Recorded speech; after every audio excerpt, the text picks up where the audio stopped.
कभी नहीं। अपने स्वभाव को परिवर्तन मत करो, स्वभाव में शीलता को लाना। आप समझ रहे हो कि मेरे घर के मालिक का जब मूड गर्म हो गया, हमको किस तरह से पेश आनी चाहिए।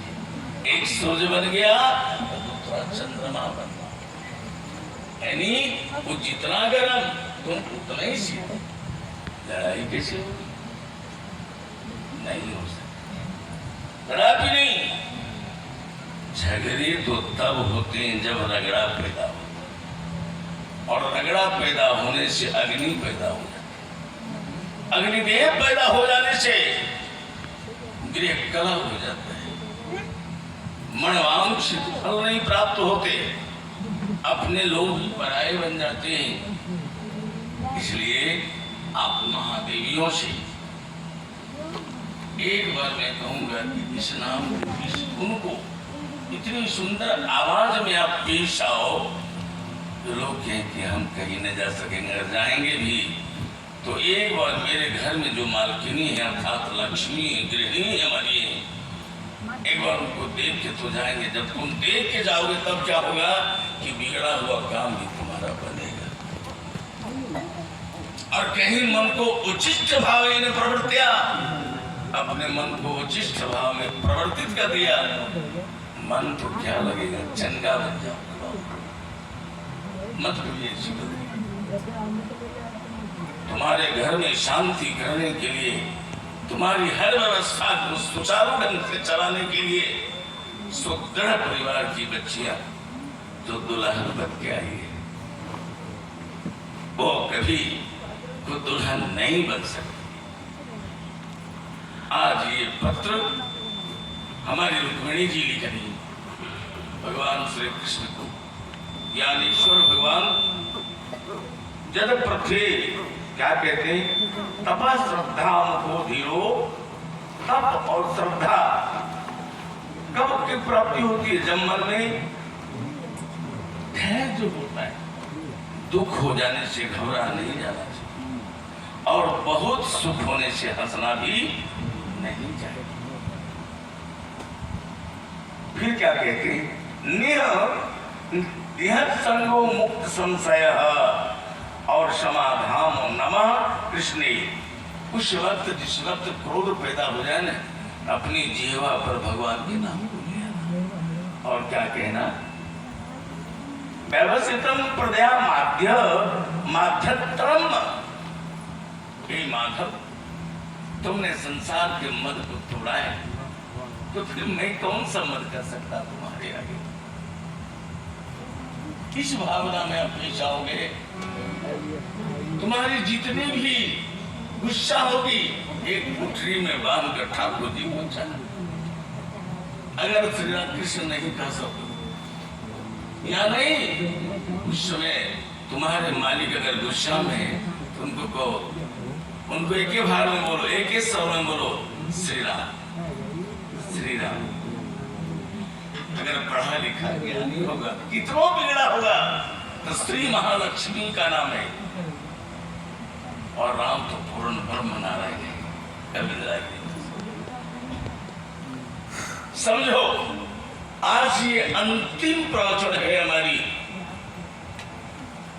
जो महाराजा परीक्षित के तरह भाई सहदेव जी ने आपके बीच यह अमृतत्व दान देने का अवसर दिया है। फिर क्या जाने कब कहां किसे, मैं तो नहीं कह सकता। भगवान पुनरावृत्य पुरी यवन चेष्टिता हत्वा कवेन गच्छामि मदीयं द्वारिकाधनं नियमानि दत्तेय गोमेधुनानिवायु तव तिथेह आगम्य जरासंध सत्रस्य परिकनीय भग विलोक्य वेगतः सं रिपुशन्य समाधो। और मनुष्य चेष्टा मान प्रभव राजन पर का वेद व्यास जी महाराज ने रुक्मिणी की अंतर आत्मा की सच्ची पुकार एक पत्र में लिखा हुआ है। रुक्मिणी जी ने अपने नाथ कन्हैया को क्या कहते हैं, नारायण इस अनाथ के नाथ न मनोगे फिर दूसरे वर्ण में कदापि नहीं कर सकते।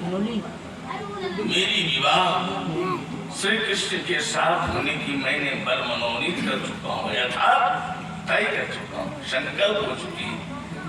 बावजूद अगर कहीं शिशुपाल की बारात पहुंचकर मुझे दुल्हन बना लेगा तो आप मैं जीवित नहीं पाऊंगा, मैं प्राण दे दूंगी। पर हे द्वारिकाधीश मेरी प्रार्थना को, मेरी विनम्रता को, शीलता को गुणवत्ता समझकर एक बार आप जरूर पधारे। भगवान उस पत्र को पढ़ते ही देखो देखो ना, हाँ तब ये रंग हो गया, आया भगवान को हिलाई दिया, और दूसरा नंबर में हमको भी लाया, और तीसरा नंबर में बजबो की हिला दिया, और सबको हिला के चल गई। बताओ वाह,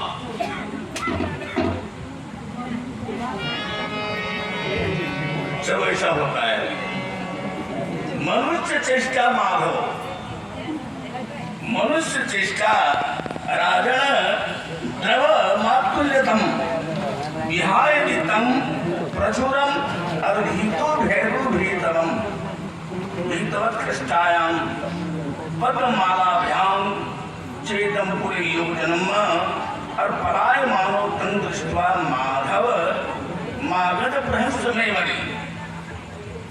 यानी अपनी आंखों की काजल को लेके और उसी समय उसी काजल के रंग के एक लट्ठू उठाई, लकड़ियां पतली सी तोड़कर, और रुक्मिणी जी लिखती है पत्र को, और तो क्या कहती है, प्राणनाथ। प्राणनाथ और नाथ, अनाथ शब्द का प्रयोग कहाँ होता है? अनाथ शब्द का प्रयोग तो तब होता है जो अपने माता पिता भाई बहन सगा सहेली पूरे गांव को छोड़कर बेचारे एक पति के साथ परमेश्वर समझ के आ जाती है, और उसके पति उसे लक्ष्मी के समान जब दुलार देते हैं, माता पिता का प्यार देते हैं, सहेलियों का आनंद देते हैं, बड़ा प्रसन्न है।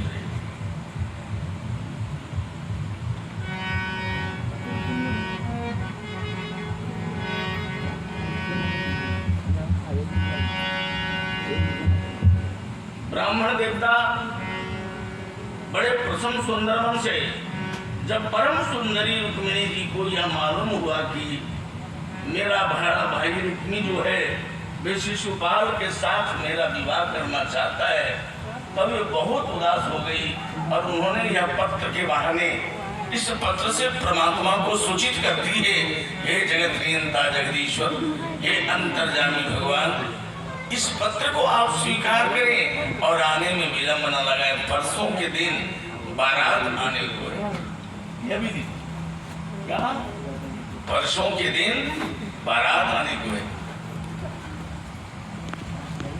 आपके बीच हमारे परिचित के रूप में भाई शबरी जी उठकर आप सबों के नमन करेंगे, और उनके जामात्री जी और लाडली दोनों उठकर जाएगी। वेद व्यास जी की गति क्या है?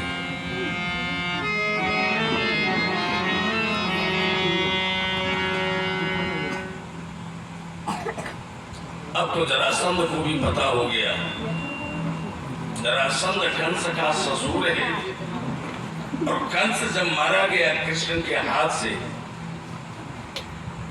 तो जरासंध को बड़ी गुस्सा हो गई। मैं उस कृष्ण को देखना नहीं चाहता, लेकिन रुक्मिणी के भाई जो बड़े थे रुक्म, उन्होंने अपनी माता पिता पर, छोटे छोटे भाइयों पर अपने शासन को जमा दिया और कह दिया कि नहीं, कृष्ण के साथ रुक्मिणी की विवाह जब भी होगी तो शिशुपाल के साथ। बड़ी व्यग्रता भाव में ये बात चल गया। अदृष्टा ब्राह्मणच्छेदेस्तम निजाश्रमं ते माया और उपद्रव जगरा चक्रे तथा आत्मानम बजो कशा। ब्रज में बातें फैल गई। भगवान श्री कृष्ण द्वारिका में गमन किए हुए, तो फिर भगवान श्री कृष्ण कहते पाणिनाम समाधृतम पादाम प्राप्यमिहाद्विजम कच्चिदनिजरम श्रेष्ठा धर्मगति प्रथमा समाता वर्तते नाति कुंभेव संतुष्टो फलयो मुनि तृप्यन्तो संतुष्टो मुनि मृतीन ब्राह्मणो येनो तेनो चिता। मैंने अपनी बात पत्र में अंकित कर दिया। भगवान